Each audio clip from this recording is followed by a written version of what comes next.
Provocative, engaging, and usually quite a lady. Okay, they're asking for it.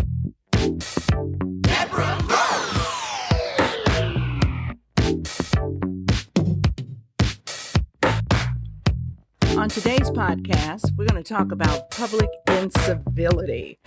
I thought about doing this podcast after watching the riverboat brawl down in Alabama, and that was a hot mess.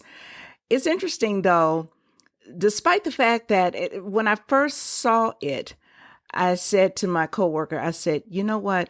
I think alcohol's involved in this. And I mean, I don't know for certain that it was, but by virtue of the fact that they just went crazy, all because this first mate of the Harriet II riverboat wanted them to move their pontoon boat. And the thing about it, the captain of the Harriet II riverboat, he had asked them over the public address system several times. He said 5 or 6 times, could they move up just a few feet, because he needed to park the riverboat. There were like 200 people on the boat, and they just ignored him. See, it's just exactly what I'm talking about. It's that kind of thing. This is what I'm calling incivility. I mean, you can call it whatever you want. You can call it rudeness, boorishness, whatever you want to call it. Just people that are just obnoxious when they are in public. And that's exactly what they were being. So when the first mate, the black guy, when he comes over and asks them to move, they're still ignoring him. And then you get the one hothead who runs up and decides he's going to take care of this guy. The first guy, by the way, that approached the first mate, the black guy, he didn't throw arms, throw fists, throw hands. He didn't try and hit him. He was standing there talking. I don't know what he was saying. He could have been swearing. He could have been doing whatever. But still, they were engaging in a conversation. It was when the second guy runs up and he's going to be mighty man that the whole thing just got out of control. We're going to talk more about the incivility part in a second, but you have to admit, people can get really creative when you get something like this, a video of this nature, when it goes viral. Oh my goodness, all of the memes that have been created. There are so many funny memes about this incident. And me and my coworkers, like every day, she's showing me a new one. They have even created or designed jewelry. Yeah, jewel encrusted chairs, you know, like the white chair that was used to smash somebody across the head. They have made necklaces out of this. So people are just taking it to several levels. The videos are so funny, many of them. Now, I have seen a couple of TikToks where, you know, a couple of idiots have been saying things like, yeah, now this is what we should be doing, yeah. Or some other idiot saying they want to kill people. Those are few and far between. But for the most part, from what I've seen, people have been pretty good-natured about it in terms of just making really funny send-ups of that video. But when we talk about public incivility, I think we've all experienced it at some point or another. And we could be talking about loud talking, people just using profanity, just cursing at people. You know, somebody gets in your parking space and then someone just goes off on this tirade, just hurling all sorts of profanity. It's ridiculous to me. And even if someone, if it's just two friends just talking and they're in public and they're talking loudly, I don't like to hear all of that profanity. Now, I know I'm just painting myself as old school. And you know what? I am old school. I do believe in decorum when you're in public. But today, people are just letting it all hang out. Cashiers, they're getting cursed at. They're getting swung on. You can try and give somebody good service, but if they interpret what you're doing as being offensive, they'll go off on you. How many times do you see people throwing the finger up because somebody sped past them? or was moving too slowly and they needed to go faster or wanted to go faster, yelling from their cars, swearing from their cars. People today even flash weapons. They may flash a gun. In other words, if you don't get out of my way, you're going to be sorry. They may have no intention whatsoever of using it, but they want to be threatening. They want to show you that they mean business. And all of this to me just falls under the general category of public incivility. And it's something I really dislike. I just like people to be courteous. You don't have to be my best friend, but be courteous, be respectful. And I think that we've just gotten to the point where for a number of people, if you are courteous, if you are respectful, even when someone has crossed the line with you, there's a way in which you handle that. So this person starts acting rudely. It doesn't mean you have to return that behavior. Now, they can push you to a point. I get that. For me, I don't stoop to their level. I don't drop down to their level. I'll try to keep it up high. Now, thankfully, I really haven't encountered that kind of behavior very often, but anybody that's out of their house at some point, you are going to either see it or you're going to experience it. That is a fact. Here's a report from Trisha Keene of KTNV Las Vegas on why incivility is on the rise. Where I work, it's everyone's just fighting and just being pushy. Valley resident Francine says she's worked in customer service for decades, and this is the worst she's ever seen it. I think after this pandemic, everyone was sheltered so long that they're coming out and they're just angry at the world. Local retail worker Felix agrees and says it feels more and more that people are losing their patience these days. I think it's due to a lot of the fact that people have lost their jobs,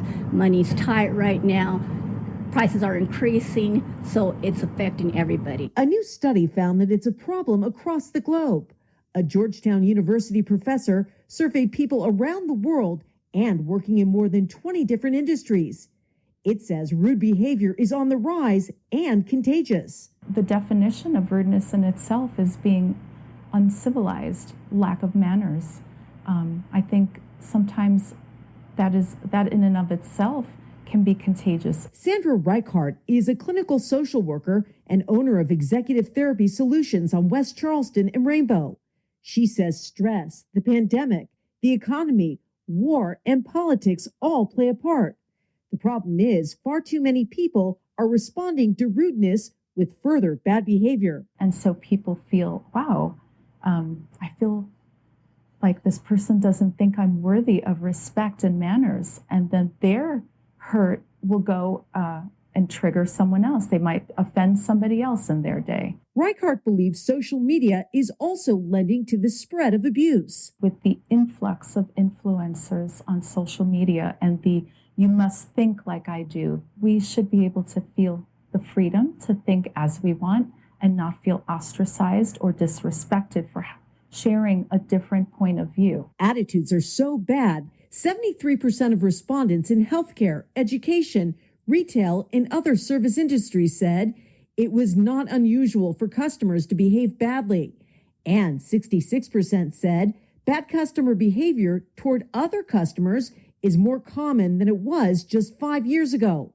Reichart says being kind starts with you. Start your day being mindful. Start the day being grateful. I'm going to do something kind for myself or just give myself compassion. It can be tough, but Reichart says the right frame of mind helps when you're confronted with a bad attitude. Rudeness is contagious, and the world actually will get worse if we don't change it. And we really and truly can start to diminish the rudeness by being mindful and reducing our transgressions towards others. The locals we spoke with agree. Each of us can make a difference. Be kind to everybody. Just treat everybody like you're treating your family members at home. And you know what? Kindness is contagious too. And so if we get more people that are kinder, it's contagious. Conquer it with kindness. A smile goes a lot longer than a frown. And that report was from KTNV Las Vegas. Public incivility, is it on the increase or is it being exposed more? primarily due to social media. Because without social media, without that handy cell phone, taking the video and then uploading it, we would have never seen the Alabama riverboat brawl. We would have never seen it. So I guess an argument could be made that, well, it's not that people are more rude today. It's just that we capture it more on video and we post it to all of these social networks. I don't think that's the actual fact, though. I think that people today are ruder than they've been. I think people don't care much for decorum in public. I think a lot of people feel really, really good when they treat people in a disrespectful way, when they don't get their way. They feel entitled. Shut up! I'm entitled to treat this person like that. And this whole perception of respect, or I should say disrespect, I think that that's overblown. Everybody feels disrespected. Okay, you looked at the other person and I was standing here, but you went over to the other person. I could also interpret it as you didn't realize that I was there first. But so many people, they feel disrespected and they're going to tell you about it. I don't have to tell you about everything. I mean, I guess my threshold is pretty high. And I'm not embarrassed about that. I don't feel bad about that. I feel very good about it, actually. I feel that I'm not easily triggered. I'm not easily provoked. And I think more people really should get into the habit of practicing that, not being triggered by every little incident. I know that's right. But we see this public incivility in so many areas. In fact, I think we can see it in all facets of life. If you're at work, you may see it, especially if you work with lots of employees. Chances go up. You're going to experience that. If you work with the public, chances go up that you're going to experience that. And goodness knows it happens in schools today. I feel so bad for a lot of the young kids today, for a lot of the students today. Gone, long gone are the days when everything didn't mean that at 3:15, we're going to see you outside. I mean, there are just countless videos of kids getting smashed against lockers or worse, or people waiting for them after class. Why? Not that, and don't get me wrong, I'm not one of these people. I remember when I was growing up, there weren't any fights in school. I'm not saying that, trust me. But what I am saying is that, again, with this social media, I think people just, they salivate at the idea that they're going to capture a piece of video that'll go viral. Everybody wants to go viral. So the slightest incident, that'll make me a star. I mean, it may be for a bad reason, for a negative reason, but they'll know me. I think that drives a lot of young people. I really, really do. For older people, I just think the tempers have just gotten really, really short. So many people, they're walking around with really short fuses. Get out the way. Move. Just move. Easily ticked off. And that makes people like me, or maybe like you, who are not easily ticked off. You know what? I can brush it off. But it makes us a little more leery of other people, because you know that there are increasingly more people who are less like you and more like those who are just ready to go off at the drop of the hat. We also see this public incivility. We see it in sports, and that's been going on for quite a while. I'm not talking about players on the field or players on the court shoving one another. They just get entangled in the moment. No, I'm talking about these outright brawls, these fights. And we see that a lot in not just football and not just basketball. We see it in baseball. I've seen it in soccer. And I don't even watch soccer that much. But if the video has gone viral, yes, I have seen it. And it's not just the professionals, no. It's also the amateurs.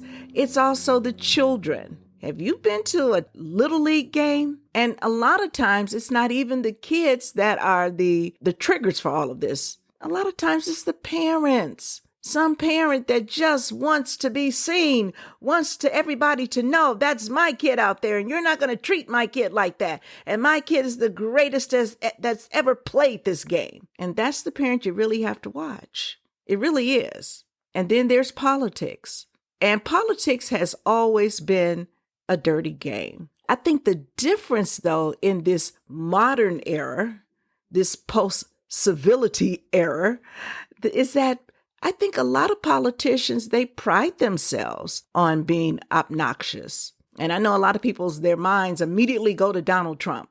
No, Donald Trump is not the only one. Donald Trump has said some things that have raised a lot of eyebrows when he made the comments about Haiti.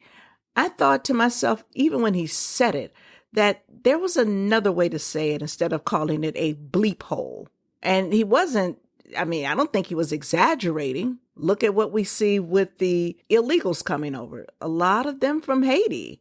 They want to get out of there. I don't even know anybody that's ever said, I'm going on vacation. Hey, where are you going? To Haiti. Nobody says that. So he wasn't wrong in what he said, but it's how he said it. And that's the problem. I'll never forget when Joe Biden was vice president and he was speaking to, I believe they were college students, and he dropped an F-bomb. And I knew right then and there he did that intentionally. Huh?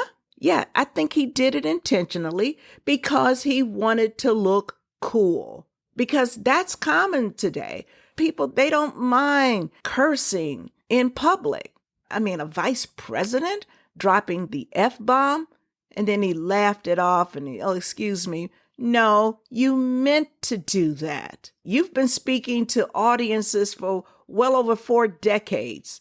There was nothing that exciting that made you do that other than the fact you wanted to do it because you knew that for a lot of young people, that'll make you look cool. So we see this in politics, and goodness knows we see it in social media. So the question then becomes, what's causing this? Good question. Think about that. I'm serious. Think about that. How did we get to this point where people are so comfortable with behaving badly in public? When I was growing up, my mother and I, if we were walking down the street and if there were 2-3 men standing up talking, if they cursed, if one of them cursed, because I can tell you for a fact, there was no way all of them would be cursing, especially seeing a woman and a child coming.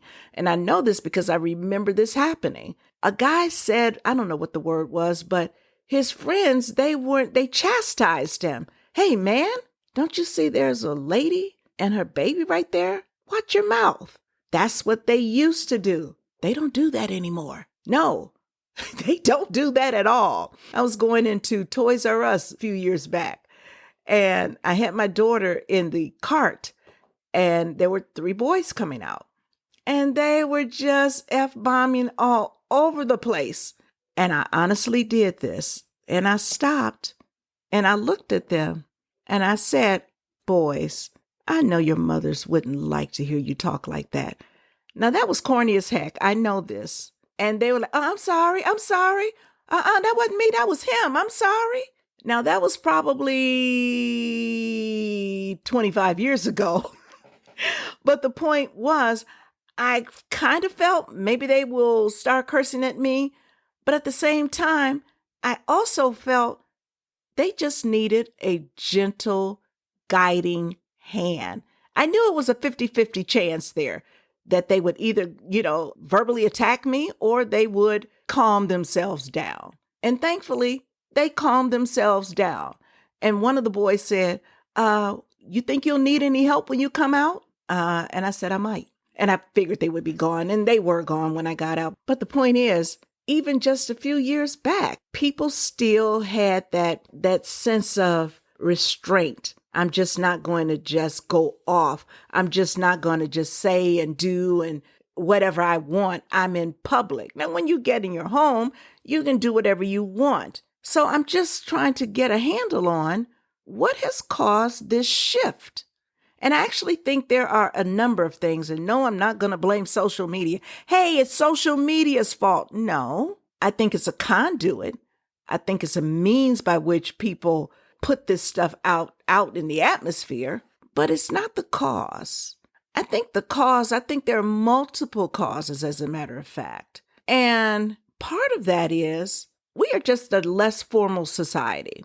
And you can argue whether that's good or bad, because even before my time, people, they dress differently. Going to a sports game, flying on an airplane, people dressed differently. No gym shoes, no jeans. People were more formal. That also translated to behavior. Would you like this seat? I remember one time when I was pregnant, I was on the bus going to work downtown, and the bus was crowded in the morning. And it was a young man, and I was standing over him, but I wasn't exaggerating, like, oh, I'm so tired. No, I just stood firmly looking straight ahead. And he was looking straight ahead too, like, okay, you're standing up. You look like about 8 months pregnant, which I was. So, and it kind of rubbed me the wrong way, but I just figured, oh, well, he's free to keep his seat. I'm not entitled to his seat, but just a courtesy to me would have been for a young man to say, oh, man, would you like to sit down? He never did that. But a woman did do that. A woman, she said, hey, you can have my seat. And yes, I did take her seat. Once again, it's just that we have just become so relaxed, and there's almost a callousness that is kind of permeated. You know what I mean? Like, I don't care. So, I don't care. That's why you can see an elderly person getting harassed, pushed around, and maybe, just maybe, somebody will say, hey, leave them alone. But mostly people will look the other way, or they'll whip out their cell phone and capture the video so that they can post it and hope that it goes viral so that they can get more likes. Remember, what was it about, I guess 2 years ago in New York, where a woman was literally raped on the train, and everybody just stood there, a crowded train. And so many people captured the incident on video, not so that they could really rush to the police station. Well, before they even do that, they had a phone in their hands and nobody bothered to call 911. No, because then it would have cut into their video. So people were more interested in taking video of the horrible incident than doing anything. Now, you could say, well, maybe they were afraid. Look what just happened to the guy also in New York that pinned down the guy in the so-called chokehold, and the guy dies. Now look what happened to him. Well, that was right before they started punishing people that help other people. That was before that. And besides, this was a train full of people. You would think if even two people, maybe one person alone would have been afraid. I mean, anybody bold enough to grab a woman, throw her on the floor, and rape her, and maybe some people were thinking they have to know each other. The woman is pleading for help. And everybody's like, oh my goodness, look at that. Woo. Or not saying anything, just looking or not looking and just turning your head the other way. This is the callousness. This is the callousness that I'm talking about. So how do we get so callous? Good question. I want to know, but I believe that there's still a lot of people who have not grown cold. Their hearts aren't cold. They aren't indifferent to the suffering of others. But how do so many others get or become so callous? When you think about it, if you don't value life, or if you say that life has value when you say it has value, not consistently, then subconsciously you are right there. You are growing a callousness. So if you can watch movies and TV shows where the violence, and I know this for a fact, the violence in American television far exceeds the violence in TV programming anywhere in the world. Anywhere in the world. Years ago, I had a conversation. It was a not on the air conversation, but with former Senator Paul Simon, the late Paul Simon. And we were talking about children's television because they were going to have some hearings in Congress. And he told me, he said, you know, I don't know what we're doing to our kids. This is what he told me. He said, but children's television, he was just speaking about children's television. And we think we have like all of these, restrictions for children's TV. He said, but children's television in America, it's far more violent. Even shows like Teenage Mutant Ninja Turtles. When you're over in Europe, they don't see the same exact version that our kids do. And I wondered, is that true? And I have no reason to think that he would lie to me. But our kids they're fed a steady diet of violence. I mean, it's nothing to look at a movie on TV, not at the show, where somebody's being shot in the head. Remember when they wouldn't shoot people in the head in a movie on TV, on a television show? No, it's nothing. By the time a kid is getting ready to go to kindergarten, chances are real. They've seen that happen hundreds of times on TV. That is, if the parents let the kids watch whatever they want, and a lot of people do. They feel it's just entertainment. It's just a movie. So there are kids that literally, by the time they enter school, they've seen depictions of murder hundreds, if not thousands of times. I don't like this. I don't like this at all. You think that doesn't have an impact? I think it does. I think it does. And I'm not saying that this kid is going to grow up and go out and just start shooting people. I'm not saying that at all. And those kids that do that, I actually think that there are other issues at play there. But I'm merely talking about the hardening. We're hardening ourselves, desensitizing ourselves. And then the issue of abortion. Oh, no, you didn't. That's a real thing. It's a real thing because everybody knows what a baby is. And today, even children know the baby's in mommy's stomach. Now, nobody tells their kids today that the stork bought their baby. They're just saying the baby's growing in mommy. Mommy and daddy got close together and now a baby's coming. What do you think when, we see people marching and fighting and declaring war if they don't have the right to kill those babies? These things have real ramifications. And even if we don't consciously know it or recognize it, don't think that it doesn't. That's why I do believe when you see these young men who have no problem whatsoever shooting a little kid, I honestly believe, and this is just my way of thinking, I honestly believe, for the most part, they have been raised in a culture where they have seen repeated images, discussions of people saying, I have a right to do that. You think that doesn't have an impact? I think it does. I really think it does. It is really the coarsening of the culture. And don't get me wrong, please. I'm not preaching. I really am not. I'm just giving you my thoughts about it. And you are free to have yours. We have to kind of pause for a moment. We have to ask ourselves at some point, what's happening here? What is causing all of this? Why are so many people?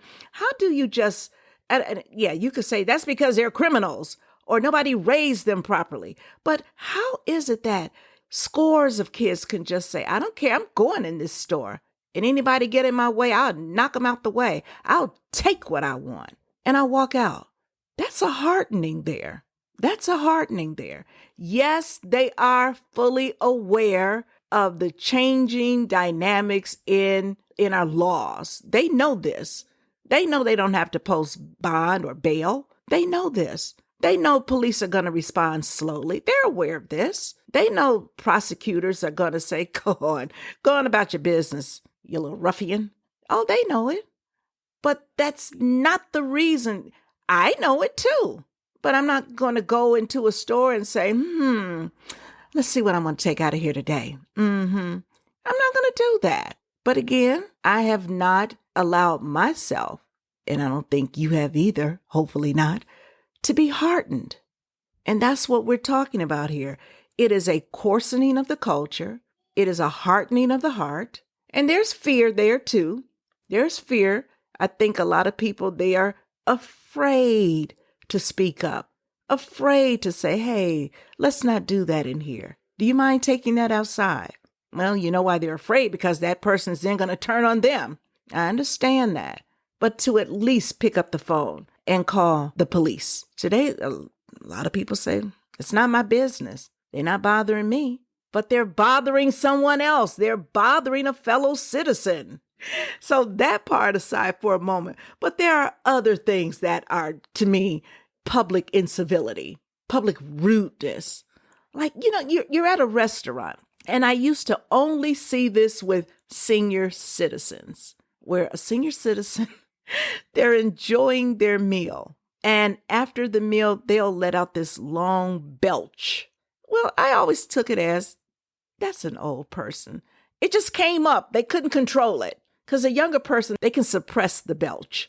But a senior citizen, either they can't suppress it or they don't care to suppress it. Because for some older people, when they get to a certain age, they feel, I have a right to do whatever I want to do.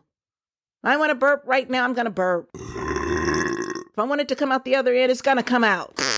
But the thing about it, a lot of times, especially like I said, in a restaurant, and it could be like a Denny's or maybe a McDonald's, when a senior citizen would do that, and seniors, I'm not picking on you at all. I'm not. But you've seen this yourself. They don't say, excuse me.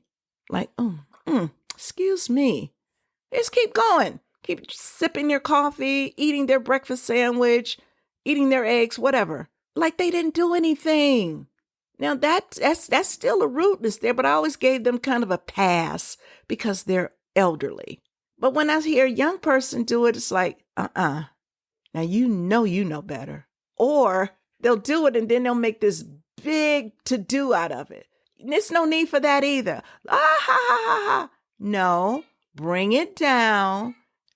Bring it down. That's not necessary. Now I'm talking about public incivility. Now I've got to talk about some private incivility. I hear my granddaughter just outside my studio here. Although she's not being rude, she's just enjoying her little self.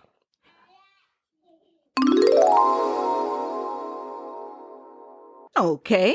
People today, I think we subscribe less to courtesies and formalities. Even our values clearly have shifted, and our morals. The formalities part, you can make a great argument that it's better for everybody if we can just be more relaxed.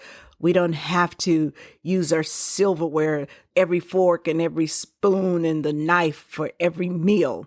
That's fine. Who wants to do that? We don't have to put on more formal clothing when we go out to a restaurant. And that's okay too. But there are things like holding the door. And lots of guys today, they don't do that. And I've talked to guys about that. And one of the things guys say, the reason they don't do it is because women don't appreciate it. They don't appreciate it. They don't even say thank you. Some of them don't say a word, like I'm supposed to do that. Well, it's not really about whether they appreciate it or not. It's just, to me, the thing that a gentleman does. He opens the door. He holds the door open. But you know what? If he doesn't, no big deal. Life, you just keep on stepping, go right on through that door. And I do get the point where, and I think this is rudeness on the women's part. And I've seen this so many times. If a guy opens the door for a woman, a stranger, he doesn't know her, and she just walks through, at least give him a smile, like indicate you appreciate that. I get what they're saying, but his manners shouldn't be dictated by how she responds. That's what I'm saying there.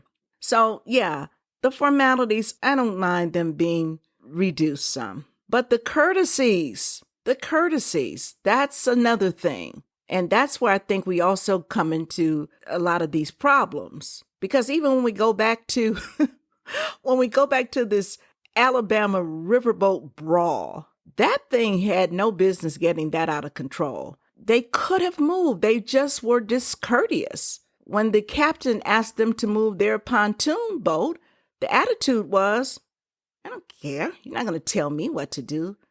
We're having a party. Because I do believe alcohol was involved. And I listened to the riverboat captain. I think his name was Jim Kittrell. And he said, maybe not specifically them, because he was asked, had he seen them before? And his answer was, well, they come up from, I guess, the southern part, and they party right there. And he hadn't had that problem before. But here again, they felt they're entitled. Hey, we're here. Park your boat over there. And he only wanted them to move a few feet. That's the same thing when you're parking your car and someone sees that you're backing up slowly because you're going to get that parking space. And they decide, I can get my car in there like that. And they just slip right in. That makes no sense. It's just rude. And you're asking for trouble. But that's what people are today. They just like, I don't care. Because I think what has happened is that if you are publicly civil, if you're courteous, if you mind your own business, if you show respect to others, lots of people today, they take that as a sign of weakness. They feel that you are weak, that you're a sucker, that you're a chump, you're a wimp, you're a pushover. And that's not the case, because sometimes just because a person is courteous, they are civil, they don't want to get into a big drag out and knock down fight with you, so they walk away. That doesn't mean that they are a pushover or a wimp. I've also seen those videos when someone has thought exactly that. Oh, so yeah, I'm saying all of this disrespectful stuff to this guy and he's not responding. And then the next thing you know, that person is on the floor. I saw this video a few years back where this guy, and I just thought it was horrible because he had been drinking. Alcohol does play a role in a whole lot of this stuff. And he just kept bothering this older guy. And the older guy turns around and gives him like an uppercut and then a couple of other punches. And come to find out, he was a former professional boxer. So you just don't know. There is something else, I think, at work here. And that is how the culture, and I say the culture because I think it's happening in so many places, how people are being trained to identify what they call microaggressions. And I think that that is such a huge waste of time. And microaggressions, and I'm going to read a definition. There are numerous places you can find the definition if you don't know. But a microaggression is a term used to describe verbal, behavioral, or environmental slights, whether intentional or unintentional, that communicate hostile, derogatory, or negative attitudes towards stigmatized or culturally marginalized groups. Think about that definition for just a moment. First of all, the word itself, not aggressions, but microaggressions. They're real tiny aggressions, and they may be verbal, they could be behavioral, or environmental. Part one, a microaggression could be intentional or unintentional. So you might have a teeny tiny aggression that's unintentional, but yet it communicates a hostile, a derogatory, or a negative attitude towards stigmatized or culturally marginalized groups. Attitude. See, the way I was raised, as long as they don't put their hands on you, hey, don't even worry about it. But now today they tell kids, now I want you to really look hard. There are courses that train people how to recognize a microaggression, how to look for them. So you have to be taught to look for a teeny tiny microscopic aggression that may or may not be intentional, that really is more about a negative or a derogatory or a hostile attitude, someone's attitude.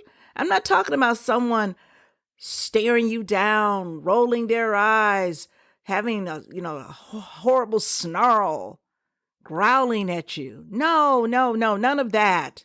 None of that. It's a teeny tiny aggression.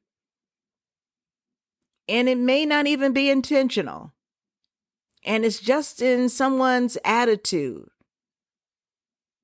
But they want to train young people how to handle microaggressions. And I'm not going to even say his name now because he's deceased, but a guy is a psychologist. This was a few years back, probably 10 years ago. And he was talking about microaggressions. And I was doing a show for a guy, and we called it a show within a show. And he was the guest. And he's a prominent psychologist. And he was going on about these microaggressions. Oh, we have to be so careful with these microaggressions. And even then, I'm sitting there and I'm really thinking to myself, oh my goodness, what are you talking about? Why in the world would I spend any amount of my valuable time worrying about what somebody may be thinking about me? Why would I concern myself with something that they may not even intended to do? Why would I look for a teeny tiny aggression? You're just looking for a problem when you do that. They put all this focus on these microaggressions, but that is here again where we get a lot of this public incivility. You've got young people, and I keep saying young people because I really hope that older people are not falling for this foolishness. You're up here looking for a microaggression. Huh? Who has the time to do that? Seriously, who has the time to stare at someone? Let me see what that means. I wonder, is she trying to make her face look like that? Or is it just the way her face is? I'm not sure. What is that attitude? Is that an attitude? What does that mean? You know what? I'm going to register and take this course so that I can learn to identify microaggressions because they're happening. I know they're happening. I know people are engaging in microaggressions and they're not going to pull it on me. Give me a break, please. Give me a break. So it's not just the coarsening of the culture. It's people that are digging deep, looking for something to be angry about, to fight back, to attack. And they would say, well, I'm defending myself. I'm protecting myself. I'm standing up for what's right. But you had to use a microscope to look for it. It wasn't in your face. You went searching for it. And then when you found it, you weren't sure what you found because you didn't know if it was intentional or not. So how does that work? How does that work? So I say, hey, let's keep a leg up here. Let's stay one step ahead of this pack. Let's keep being our good civil selves. They can think we're suckers. They can think we're chumps. They can think we're wimps. We're not pushovers. And who knows? We may actually be professional fighters, but they'll just have to wait to find out. Get out of here. Get out of here. Go. Get out of here.